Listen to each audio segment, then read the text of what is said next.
Hey everybody, this is Leslie and you're watching Midlife and Nailing It. If you could please hit the subscribe button, the notification bell, and give this video a thumbs up, I'd really appreciate it. It helps my channel out. Today I have for you something new. My husband Randy has taken over my channel and we're starting a new series here called Randy's Roadhouse Recipes. I don't know that it'll be every week, but once in a while you're going to see one of his recipes. Let's go ahead and get started. Hey everybody, for recipe of the week this week, I'm going to take over. We're going to have a husband take over for recipe of the week. This is Randy, and we're going to make Carroll Shelby's chili con carne. So today we'll be making Carroll Shelby's chili con carne. This is the recipe that I got from Carroll Shelby's website. We're going to try it out. We have a lot of ingredients here, so we're going to list the recipe below. But just looking over, we have roast here, bacon, jalapenos, onions and garlic, Hershey's cocoa powder, salt and pepper, vegetable oil, beef broth, tomato paste, fire diced tomatoes, and Bell's Two Hearted Ale, which is a Michigan beer. You're also going to need the Carroll Shelby's chili kit. We love this product, guys. We use this for our regular chili, and we highly recommend it. Okay, I'm going to start by slicing up this 2-pound roast, and I'm going to slice that into cubes, and then we're going to go from there. I went ahead and cubed this roast. I chopped it all up into cubes, and I seasoned it with salt and pepper, and then I cut our bacon up. I used 6 slices here out of the pack and cut that up and got it ready to go. So we're going to put this on the stove top and start cooking. Okay, so now I'm cooking up the bacon in this chili pot, and what we're going to do here is we're going to cook up the bacon, then we're going to take the bacon out, but we're going to leave the grease in here, and we're going to cook our roast. We're going to sear the roast, I should say, in the bacon grease. So now our bacon is starting to look done, and I'm going to take one of these deals right here. Not exactly sure what it's called.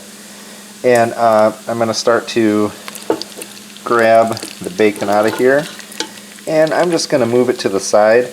And I'm going to be sure to leave the bacon grease because that's what we're going to cook our roast in. Okay, so I've moved the bacon over to a plate that I lined with a paper towel. And over here, I've left the bacon grease, and I left a few little bacon bits in there. They call them brown bits just to give it a little more flavor, a little more grease. And now I'm going to start to add some of our cubed roast. And I'm going to just sear this. So it's not going to cook all the way through. I'm just going to make sure that it gets a good color to it on every side and just gets that little sear that it needs to get. And I'm going to cook this in sections. I'm then going to move the roast bits over into a bowl, and then we're going to make a little marinade for them out of the beer. This is what the sear would look like.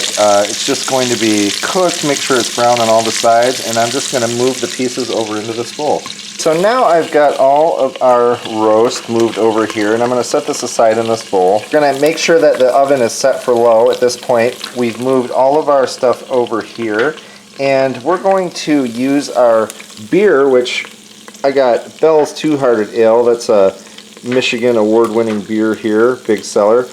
And we're going to do 12 ounces in here, and we're going to make like a marinade for our roast. I cracked open our beer, and we're going to put 12 ounces in here. This is a tall boy. This is actually 19, so I'm going to put just a little bit more than half in here.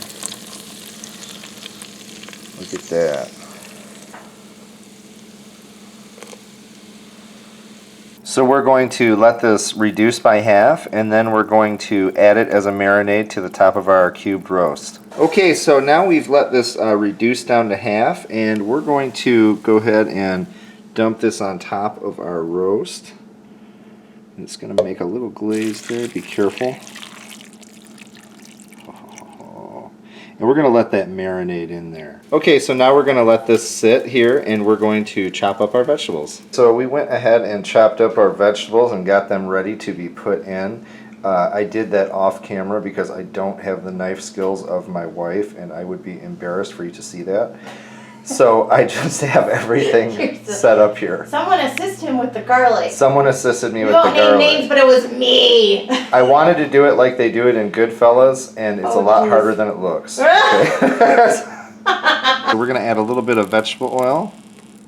Or olive oil you guys could use. And now that we've got our vegetable oil added, we're going to put in the peppers, onion, and garlic that we pre-chopped and got ready to go. So that's a whole onion, 2 jalapeno peppers. How much seeds you want to leave in is up to you. The more seeds, the hotter the jalapeno is.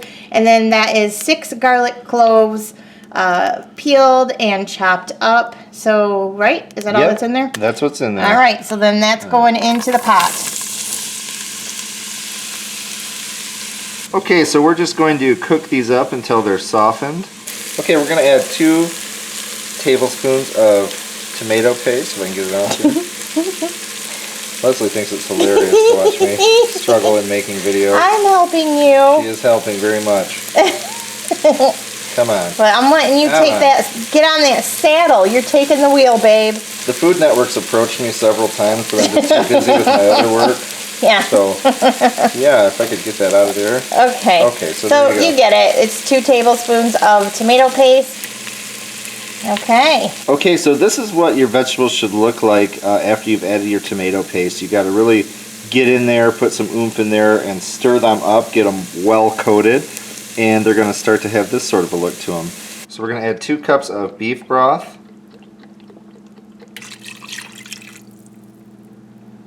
So we're going to add 1 can of our fire roasted diced tomatoes. Okay, so we gave our liquids a stir, and we're going to add 2 tablespoons of our cocoa powder. I'll go ahead and stir while you're doing that, babe.